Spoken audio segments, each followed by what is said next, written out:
Bueno, muy bien, continuamos por CX30 Radio Nacional, 1130 AM por aire, radionacional.com.uy por internet, y tenés la aplicación La 30 también. Estamos en nuestro Facebook ahora mismo, saliendo al aire, en donde estamos. Ese es el nombre de nuestro programa y ese es el nombre de nuestro dominio por Facebook, en donde estamos, por X arroba en donde estamos, Instagram en donde estamos, Uru, y nuestro canal YouTube, Mirá en donde estamos. Suscríbete, es gratis y colaborás con todos nosotros, con nuestra Fundación Libertas, con nuestra asociación civil, para difundir, bueno, los valores y las ideas de nuestra República Democrática, de nuestro Estado de Derecho, de nuestras libertades. Estamos viendo este panorama y este contexto de monopolios empresariales en relación a los medios de comunicación y estamos analizando el fenómeno del Grupo Magnolio. Hay una teoría periodística, una teoría de investigación. Y digo teoría porque está en ese ámbito, en el contexto de una investigación periodística desarrollada a través de un sinnúmero de medios de comunicación, de periodistas profesionales, de investigadores. Hemos compilado información al respecto en lo que hace a la figura y al nombre del gran empresario, magnate empresarial mexicano que es Carlos Slim.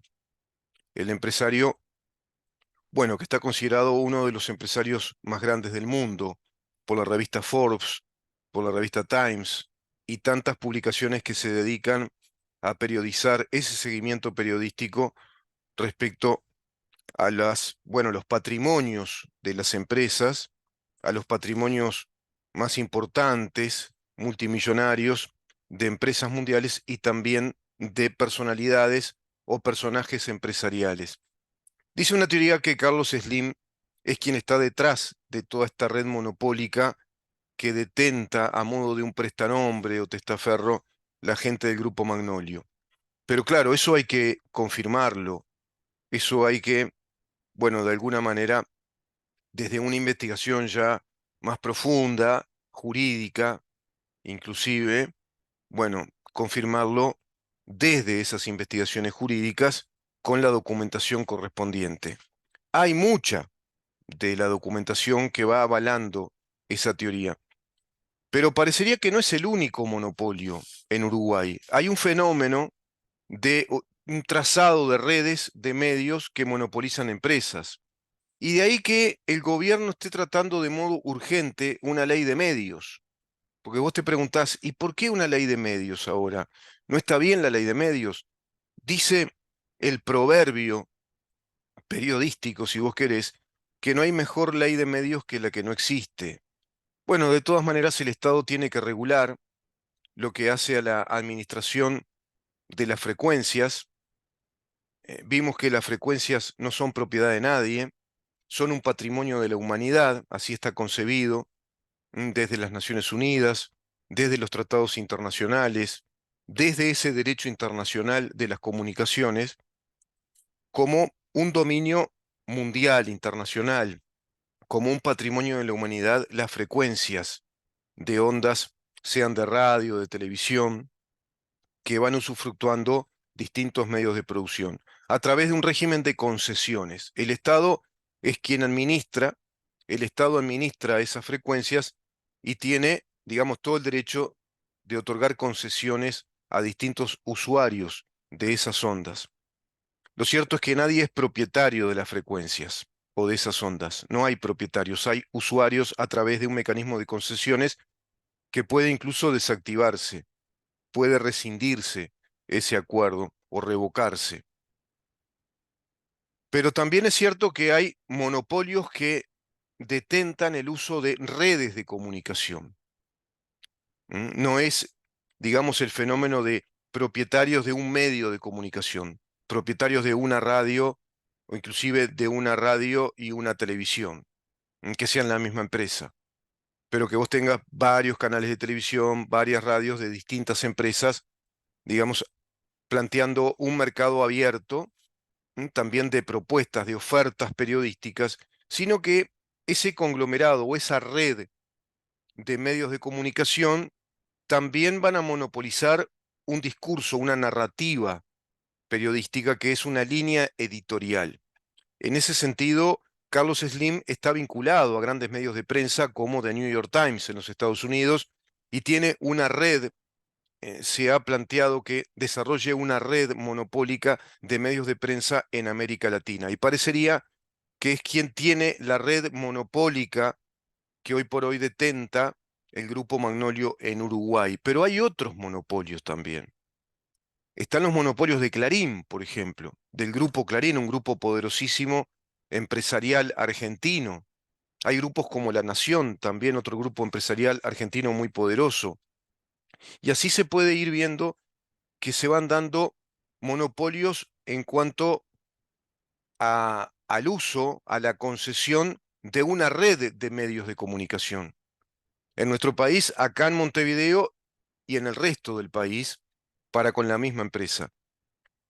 De ahí que se esté tratando esta ley de medios, y en esta ley de medios se enfrentan distintas posiciones.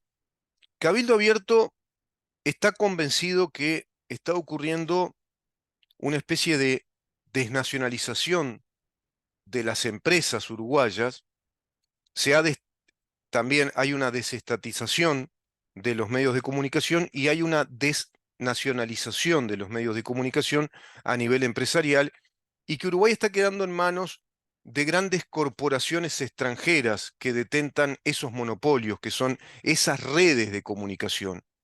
Es decir, empresas que tienen varias radios AM, FM, que tienen sitios webs, que detentan también toda una red de Internet, que tienen canales de televisión, que tienen canales cable, que tienen periódicos, todo eso en su conjunto, periódicos, semanarios, radios en el interior y radios acá en Montevideo. Todo eso hace a una red de comunicaciones de la cual, bueno, son propietarios grupos económicos extranjeros. Eso dice Cabildo Abierto, incluso contraviniéndose la actual ley, la ley vigente de medios que tenemos, que plantea que solo se pueden conceder tres canales, tres canales a cada empresa, a cada persona o a cada grupo empresarial. Eso lo establece el artículo 53 de la actual ley de medios o ley vigente. Cuando digo tres canales, la ley refiere a tres canales de comunicación, es decir, pueden ser tres radios o pueden ser tres ondas de televisión, tres canales de televisión. Les llamamos nosotros canales comúnmente, pero en verdad son ondas de emisión televisiva, pueden tener tres, es decir, lo que decimos acá, tres canales de televisión distintos. Por ejemplo, un canal de televisión abierta y dos canales por la televisión cable. O de pronto ser los propietarios de toda una empresa que concentra los canales cable, toda la red de canales cables de la empresa tal. Bueno, también esas empresas que tienen canales de televisión, que son canales por cable, también son empresas que monopolizan esa red del cableado de canales de televisión. Pero nuestra ley no permite más que tres, que una empresa tenga tres radios, de pronto, y tres canales de televisión. Pero no puede tener cuatro, cinco, seis canales de televisión y también más de tres canales de radio. Una empresa puede tener dos AM y una FM, o dos FM y una AM, pero no puede tener tres AM y tres FM a su vez. Todo eso establece ese artículo que, según Cabildo Abierto, está siendo violado por distintos acuerdos que se dieron en el gobierno de Tabaré Vázquez y también en este gobierno. Vamos a ver qué dicen algunos especialistas sobre este tema respecto a la nueva ley de medios. Se nos dice en esta publicación que en el corazón de la discusión parlamentaria, el proyecto de ley sobre medios ha desatado un torbellino de preocupaciones entre la sociedad uruguaya. La mesa representativa del PCNT alzó la voz este miércoles 8, dice este comunicado, 8 de noviembre, esto fue ya hace un tiempo atrás, en una declaración pública expresando inquietudes fundamentales que resuenan en la esfera democrática del país. Porque este tema se empezó a tratar en el año 2023, a propuesta, por ejemplo, de un sector de Cabildo Abierto y también del Partido Nacional. La aprobación del proyecto de ley en la Comisión de Industria, Energía y Minería de Diputados ha generado alarma en la mesa representativa del PIT-CNT, etiquetando el texto como antidemocrático. La mesa hizo hincapié en la falta de participación efectiva de la sociedad civil organizada en su discusión. Para Gustavo Gómez, director ejecutivo del Observatorio Latinoamericano de Regulación, Medios y Convergencia, Observacom, se trata de una ley con nombre y apellido, menos transparente y hay menos pluralismo, que permitirá más concentración, blanquear grupos mediáticos ilegales y habilitar mayor extranjerización de los medios. Según Gómez, blanquea la concentración ilegal del grupo Clarín de Argentina. La vigente ley solo permite acumular 3 licencias de TV paga, es decir, por ejemplo, 3 licencias de TV por cable. Clarín Flow tiene 8 licencias. Clarín Flow tiene 8 licencias.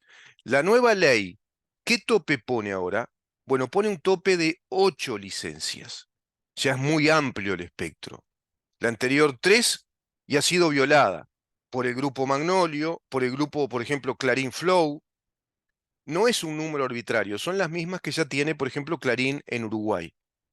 Bueno, parecería bastante mediocre, ¿no? Una instancia de estas características respecto a una nueva ley de medios para consolidar la situación coyuntural de un grupo económico como Clarín, por ejemplo. Pero esto es lo que se está planteando en este órgano de prensa y a través de estos especialistas. Entre otros aspectos de singular importancia, Gómez destaca que esta modificación a la ley de medios deroga las obligaciones de transparencia del gobierno y la URSEC en el otorgamiento de licencias de radio y TV, tema que plantea esta actual ley de medios, que es el mecanismo transparente del otorgamiento de esas licencias, es decir, de esas concesiones a las licencias para el uso de esas frecuencias, y así poder emitir a través de canales de televisión o también de radios. Frente a los fuertes y diversos cuestionamientos a las vulneraciones de la ley de medios, el investigador y consultor Gustavo Gómez destacó la importancia de haber logrado en la discusión parlamentaria el mantenimiento. Quedó por el camino el intento del gobierno de derogar varios derechos reconocidos en la actual ley de medios, entre ellos los de protección a la niñez y a los periodistas, que fueron reintegrados por votación unánime. En votación unánime en la comisión se reintegraron los artículos 31, 32 y 33 de la actual ley de medios, que reconocen obligaciones por parte de los medios de respetar el derecho a la privacidad, la protección frente a determinadas imágenes violentas y la publicidad dirigida a niños. Esto puntualizó el especialista Gómez. Otro de los aspectos que se logró consolidar en el debate parlamentario también se mantendría el derecho a objeción de conciencia de los periodistas frente a sus patrones. Y el texto que pasan ahora al Pleno incluye disposiciones actuales respecto a la protección de los derechos de personas con discapacidad visual y auditiva en los medios. Eso que también se determina en la ley de medios, que estén las personas habilitadas, técnicamente capacitadas, para emitir a aquellas personas discapacitadas visual o auditivamente, también, por ejemplo, en lenguaje de señas para sordos o sordomudos, básicamente para sordos, con el lenguaje de señas, y también otros mecanismos para aquellas personas que tengan otras discapacidades. Volviendo a la declaración pública del PICNT, la misma pone en evidencia el temor a la concentración del poder. Este mismo temor es el que plantea Cabildo Abierto, por ejemplo.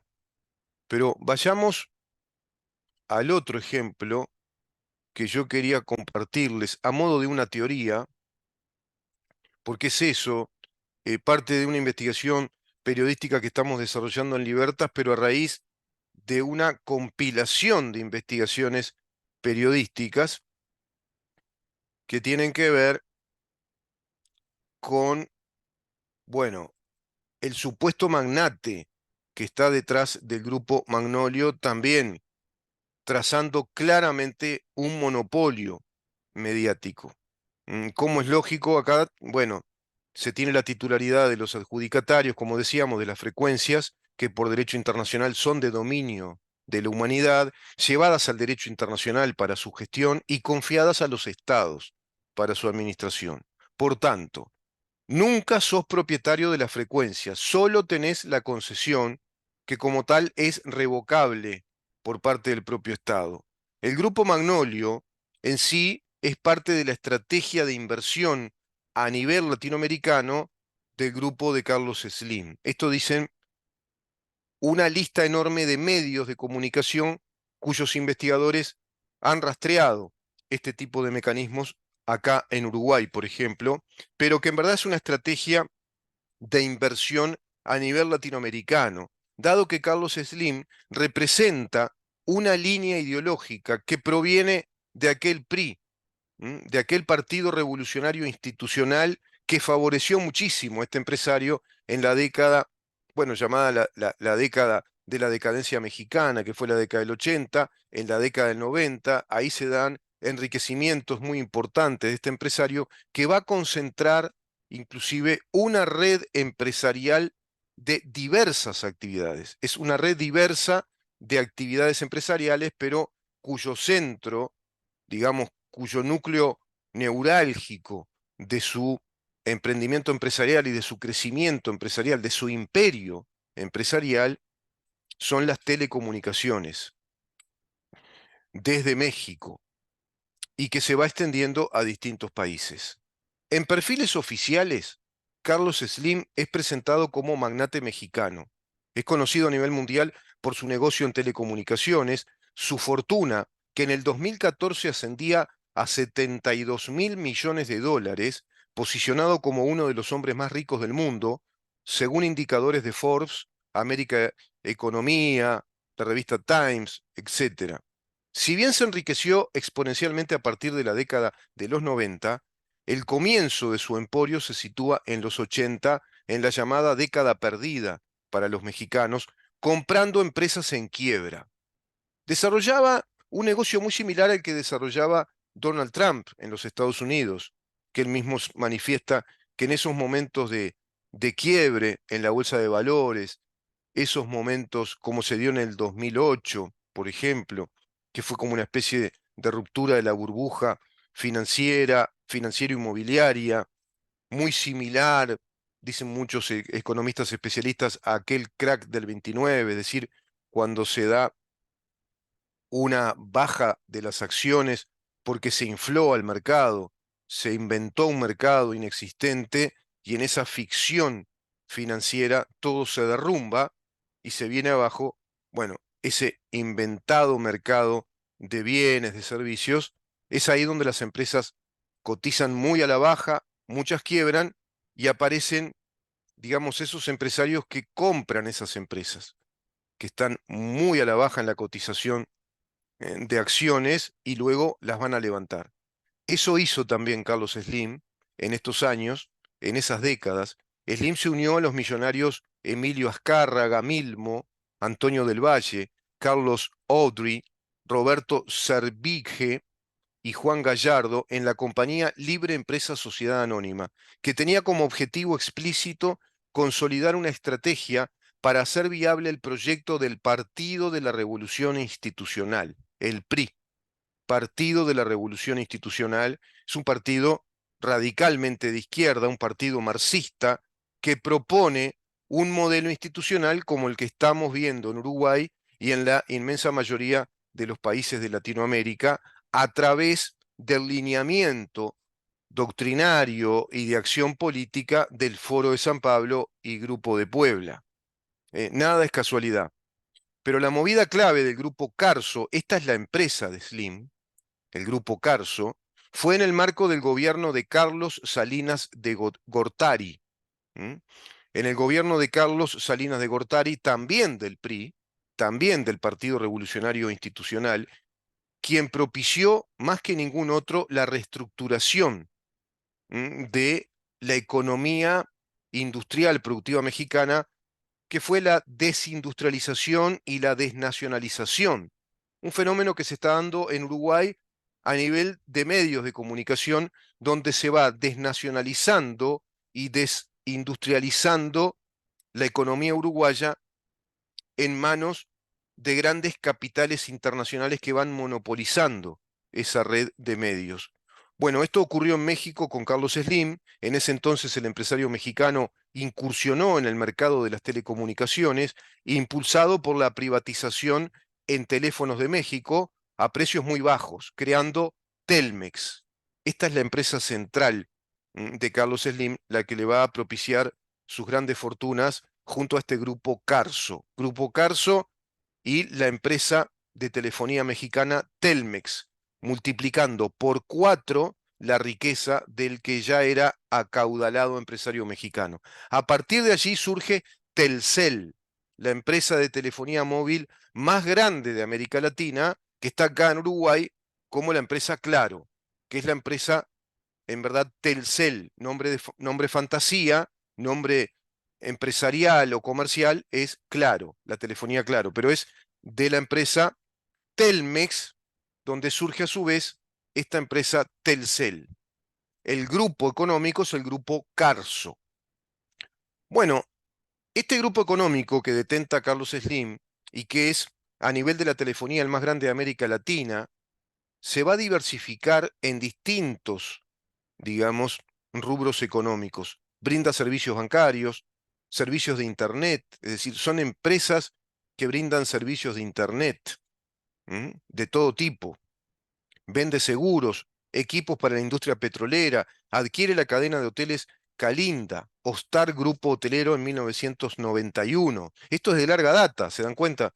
Sendumex y la mayoría, bueno, de General Tire y del Grupo Aluminio en 1993. Sears Roebuck en 1997, la pastelería francesa El Globo en 1999, y también incursionó de lleno en el negocio de la libre expresión al comprar acciones del The New York Times a principios del 2016, convirtiéndose en el mayor accionista. De ahí que The New York Times haya adquirido o asumido una línea periodística, una línea editorial muy hacia la izquierda y hacia la línea globalista de la Agenda 2030, a la cual está adherido Carlos Slim. No es de extrañar que esto esté sucediendo en Uruguay, pero te repito, son teorías de investigación periodística que dan cuenta a través de un mundo de detalles, de un mundo de información, de detalles informativos, que parecería ser que el grupo Magnolio, del cual el 70% de las acciones pertenecen a De Posadas, de Posadas hijo de Martín de Posadas, el 15% a Iñaki Abadí y el otro 15% a Piñerúa, parecería ser que en verdad son CEOs empresariales altamente presupuestados por este grupo económico de Carlos Slim, que está desarrollando una tarea periodística empresarial que tiene un fuerte contenido también ideológico en materia de información. Vamos a seguir brindando más informes respecto a estos temas, porque, claro, hay más de un grupo económico empresarial que monopoliza redes de comunicación en nuestro país. La escalera al éxito de Slim ha encontrado algunos obstáculos también a raíz de los impuestos propiciados por una nueva ley de telecomunicaciones mexicana que buscó imponer aquel gobierno de Peña Nieto, por ejemplo, y no exenta de problemas. En Uruguay se está tratando precisamente una ley de medios. Parecería que tampoco se solucionan los temas con ir modificando leyes de medios, con ir al papel y crear una nueva ley de medios y toquetear la anterior, porque a la vista está que la ley anterior ya fue vulnerada, fue burlada, y todo depende más bien de las voluntades políticas y de esa intrínseca red entre la red política y la red empresarial. Ese es un fenómeno mundial, no es un fenómeno solamente en Uruguay, no es típico de Uruguay, sino que es un fenómeno mundial, esta red empresarial de medios que a su vez perfilan todo un sesgo, digamos, periodístico, perfilan toda una segmentación ideológica, que la vemos muy claramente en nuestro país. Y que eso, como cuarto poder, digamos, influye determinantemente en la conducta política de nuestros países. Vamos a seguir con este tema a partir de mañana. Es un tema complejo, es un fenómeno realmente complejo en todo sentido, pero que va dando cuenta de por qué estamos teniendo este tipo de prédicas periodísticas, este tipo de conventillos periodísticos, esta nueva modalidad o la nueva política de medios, podríamos titularla también, la nueva política de prensa, que es hablar de personas, personalizar las carreras políticas y muy particularmente en años electorales como estamos viendo en Uruguay. Bueno, vamos a seguir tratando este tema en este programa para seguir viendo en dónde estamos a partir de mañana a las 10 de la mañana por CX30 Radio Nacional. Chau.